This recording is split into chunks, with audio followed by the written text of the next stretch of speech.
We on. Here we go. There we go. Sounds like everything's working. All right, time to start pouring. Oh, there he is.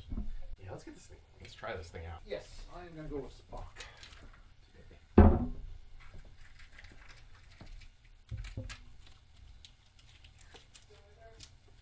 What?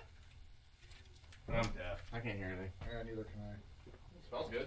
Does it? Yeah. Well, it is your house. It is my gift. Oh, thank you. Need a couple of fingers here. That'll be enough to get started. There's the lid, so we can reseal that sucker.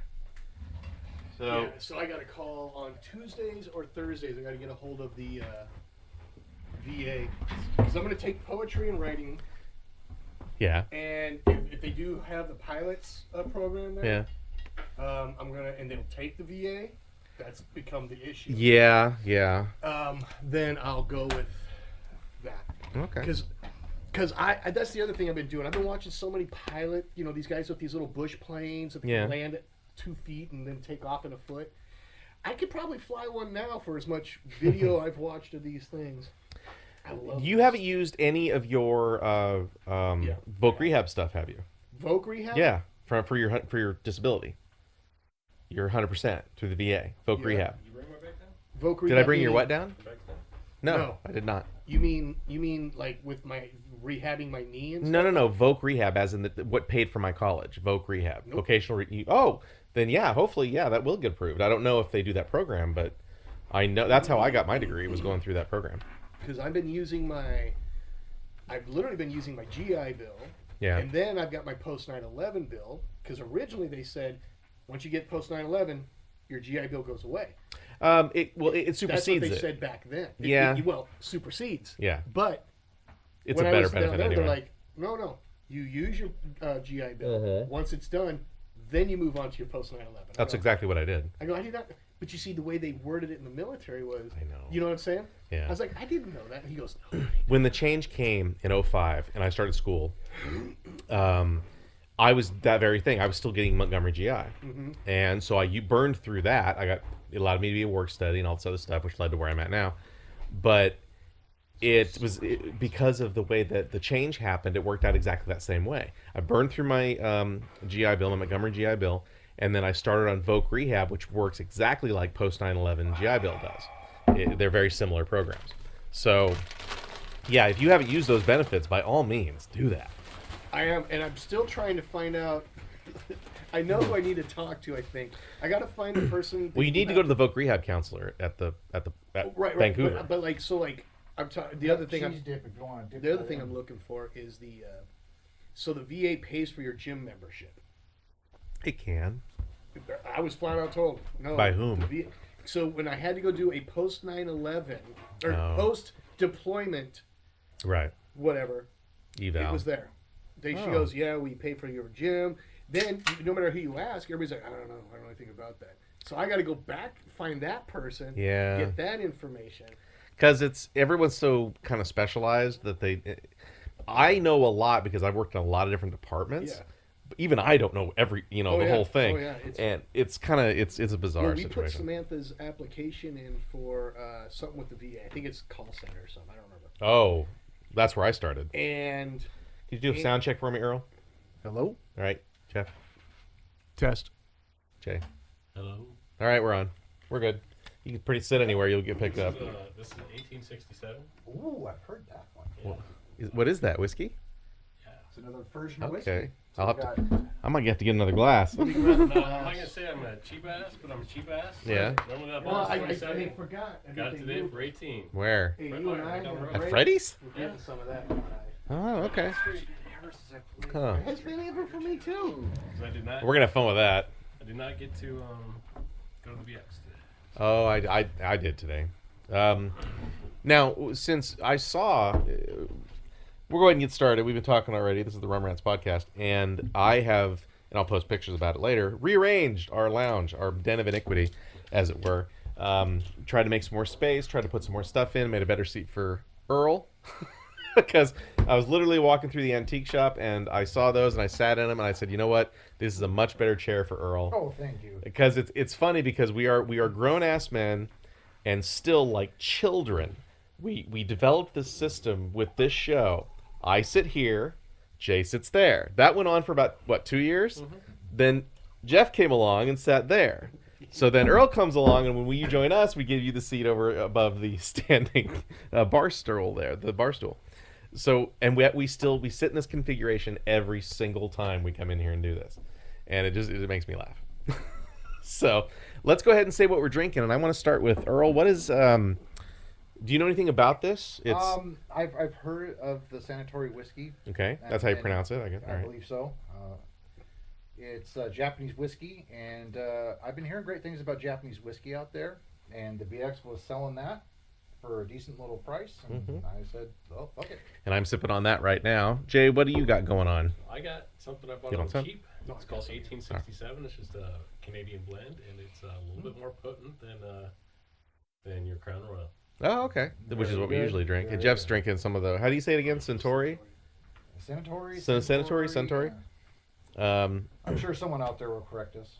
Now now because I saw their reactions, and they both, oddly enough, these two when they walked in here to see my new configuration, reacted exactly the same way. Earl took a little longer to get through the other room because of all the toys. He got distracted, but they both walk in because they came in separately because my wife is so excited to show everybody. Jeff walks in, looks around, and hears something in his ear and turns and points, "What the fuck is that?" and points down at the cabinet.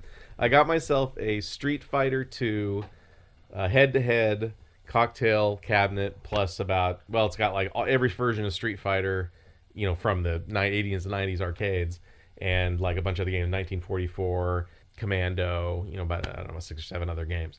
And I'm eventually going to upgrade it with what they call a Raspberry Pi and have it play every arcade game ever conceived that'll work with those controllers. The only other cabinet I might get is if they come out with a Tron one. If they come out with a Tron cabinet, I'm fucking buying the thing. But it's a Street Fighter 2 cabinet that I got from Arcade 1-Up. Please pay us money. But no, I ordered it. If anybody buys this thing, get the extender feet that adds about 4 inches to the whole thing. It is short. It is 3/4 size, just like the Arcade 1-Up standing cabinets. But with the stools that I already had and the feet on it, you can I think it's a good angle. You can play it and look into the screen. It's like I said, the head-to-head screen, split screen. I played it a little bit, of course, obviously, but I didn't tell anybody about it. So, like I said, Earl and Jeff both walked in, did exactly the same thing. Jay, I was not here when you walked in here and saw my changes. My wife was. What was your reaction? I stared at this thing that I'm sitting behind for a few minutes until my wife explained to me what it was. Oh. And then it hit me. So this was a tent that was on my bed when I was 10 years old. Let me explain for a second. Oh, no way! I yeah. draped some stuff behind the bench seats where we sit in our little booth. One of which, the one Jay is leaning on, is a Transformers pattern, kind of like sheets from when we were kids. The one I'm leaning on is Marvel.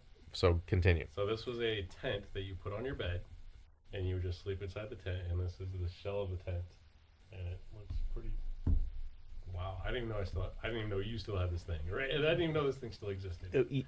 A number of years ago now, you came across your bin of old toys, most of which were Transformers. Jay and I's common obsession is Transformers. Some of our friendship is actually based on it. And when you found this tub of stuff, I had already set up in here with the podcast, and I already started decorating my den here with all these toys and stuff, and I had my own collection of things, but nothing classic. Like, all my classic stuff got tossed years ago. And Jay gave me his bin of classic G1 Transformers. Well, in this bin of classic G1 Transformers was a yellowed old ass like mattress duvet cover bag, like the zipper bags with the clear, and you put sheets in them and shit. And in this thing is various weird creepy items, a bunch of folded Garfield posters, which I kept, by the way. I still have them. The blanket was gross though; it got tossed. And I pulled out this Transformers thing, and at first I thought it was sheets, and then I realized there's rods in there. I kept the rods. Nice. I was like, "What is this? Is a fucking tent."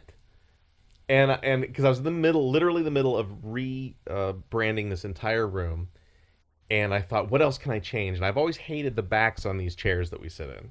They're ugly ass checkerboard kind of weird pattern. Pizza parlor chairs. They are, which is why I bought them in the first place, but I'm kind of sick of it.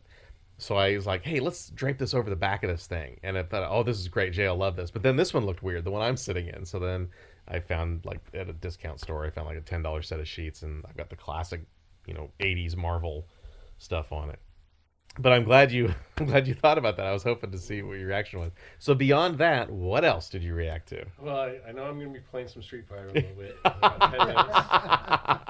No, I like the fact that you went completely, cartoonish and not too much with the old movie stuff that you used to have, the old movie stars and stuff. In here was all 1930s and 40s movie stars, radio stars. It's a lot brighter, a lot more fun kind of room, I would say.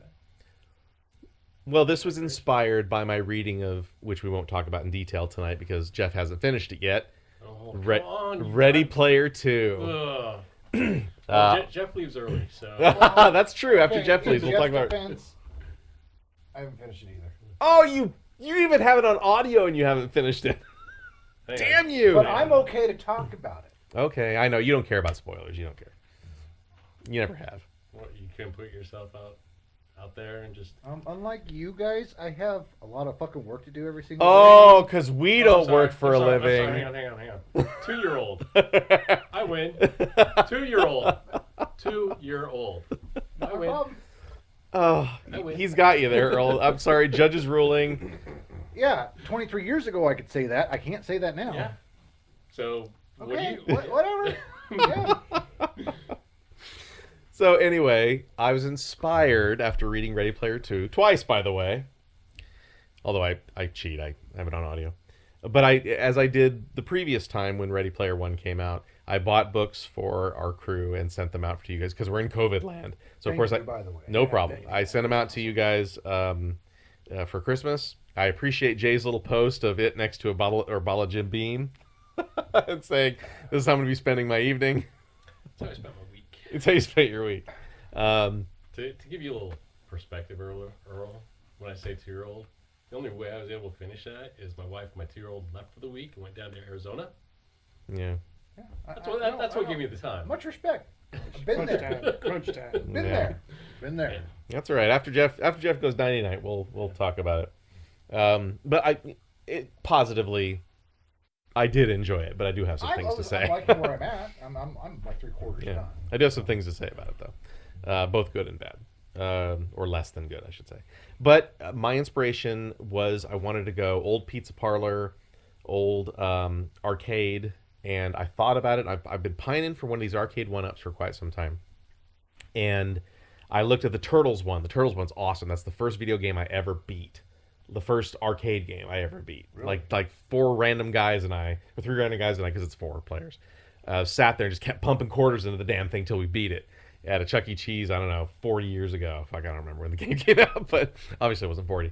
But I kind of like that. Plus, it's a 4-player. Like, literally all 4 of us can stand around and play the damn thing.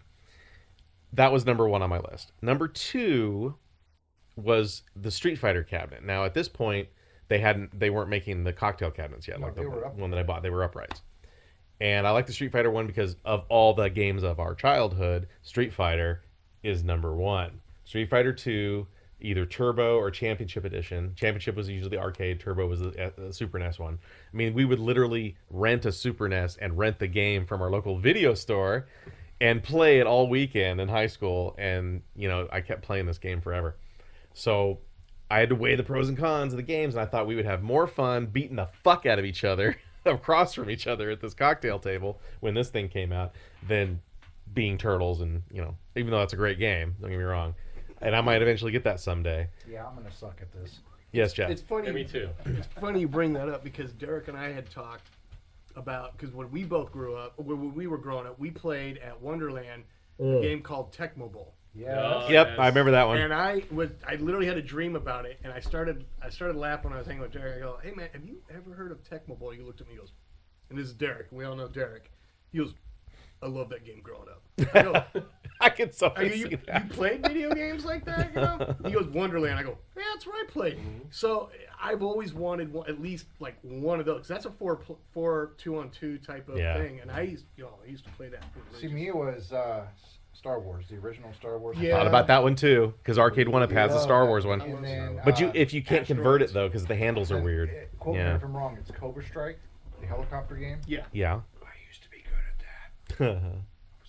I was never good at this. Street Fighter he's pointing our at. store right around the corner had the Street Fighter 2 cabinet. Yeah. And it was always line kids, and I did okay, but My uncle at one point when I was living with them, he bought Asteroids, and we had it in the garage. The actual cabinet? The actual stand-up. Wow. Dude, I And love that. I didn't know. We got so good that me and my cousin, we could all be playing, and we could flip it with our. So playing our first guy, we could flip it 7, 8, 12 times, and just lines of extra people. or Right, something. right. So somebody would be out there for like 3 hours, and then just randomly die, and then it'd be your turn. Other than that, I mean, that was the first game I ever was really good at. Was So Asteroids. your next purchase, though, Yeah. after Tron. Well, Oh. Hang on. First off, my game was Disctron. not that's Tron. right. That's right, Oh, buddy. yeah. Yeah. That's where me and my brother. we Disctron got was in the a- shit. At Because Organ we- Grinder? No, this. I did. I it played was at Organ the- Grinder. at the bowling alley down the street. I love Distron. Distron was the shit, man. Because that was the only game I could actually beat my brother. Like I can see that. all the other ones. That's like not really track and fair. I field, mean, your brother was just too high. well, he's 5 years older than me. Like I was 5, he was 10. Oh, Like, never mind. I was like Too early. literally- Yeah.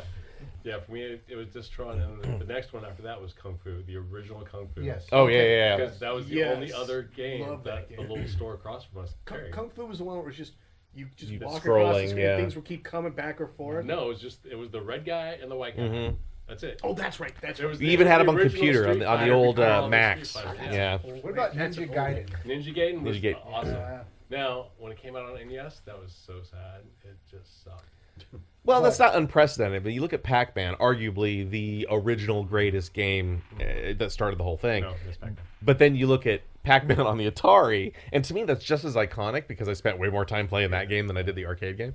But it's still such a drop in quality. Where's the Atari were Bagong, you playing? bagong, I you was know. playing when you had the 6 or 12 games, Yeah. the tank game, The tank. the airplane game, Combat. The airplane Combat. game. Combat. You could switch Yeah. it, and then you could. That's make in the next bullet room. All those weapons. games are in there. 1978, Yeah, yeah. 79. You've seen my Atari. Pitfall. It works. I've got that one too. Pitfall caused so many fights. Oh my in God. house because my brother wanted to play, and I don't want to play. It's only a one-player game, Yeah. That's right. and guess who won? My brother. Your brother.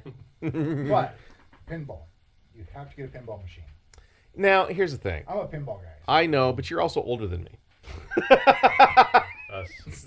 Us. You're older than. He's older. I know you were older than us. Let's put it Oh, that. fuck I'm you pointing guys. at Jeff and Earl and EJ. Okay, to be fair, I see what you're saying. And Arcade One Up again. God, fucking pay us. Arcade One Up does have some great pinball machines. They've got some fun ones. Are they local or did you buy No, it this is online? this is online. This is Okay, Arcade One Up. Arcade One Up. Arcade One Up. Okay. Number one up. I don't know if I would go Ninja Gaiden, which was really awesome, or Double Dragon. Oh, Dude, Double Dragon. Dragon. There's a Double Dragon light game on here. Which one is it? I forget which one it is, but it is straight up almost like Double Dragon. The one I was looking at was 1944 on this thing. That's It was fun. 1942. but Oh, but you had yeah. 1944. Yeah, on here. 1942 is what I remember. Yeah. 1944 is the next one up. It's probably I'll post a picture when we're talking about this. Which is why I like Cobra Strike, because it reminded The me helicopter. It was the helicopter. Yeah. That was fun. Now I have a question for you, Jay, just real quick, because when you posted about reading Ready Player 2, you said I'm on page 42. Was that a reference of any kind? Should be. The only reason I ask is not because of page 42, because I don't know what page 42 is. No, I know what you're talking about. But you know what 42 is, of course. I laughed when I saw it. I know, and I thought maybe you were being funny. I was gonna be really impressed if you put that there on purpose. I don't remember doing that. And I'm disappointed because Jay had no idea. It was totally a coincidence. 42 is the answer The meaning of life. it's the answer to the question Of the meaning of life. of life, the universe, and everything from Hitchhiker's Guide to the Galaxy. Correct. But that's the answer, but no one knows the actual question. That's the joke. Are you sure I did that? Yes, I can show you the post. You posted on there was, like I said, Bottle of Jim Beam, the book I sent you. Thank you for sending me this book because 42. my family's out of town. You know, you were clever about it by the way you wrote it. I'm on page 42. And I think one of us said, "Oh, I think one of us Meaning of did say Hitchhikers or something, and you were probably like, "What?" Again, did But- you miss the Jim Beam part? I do not remember posting that at all.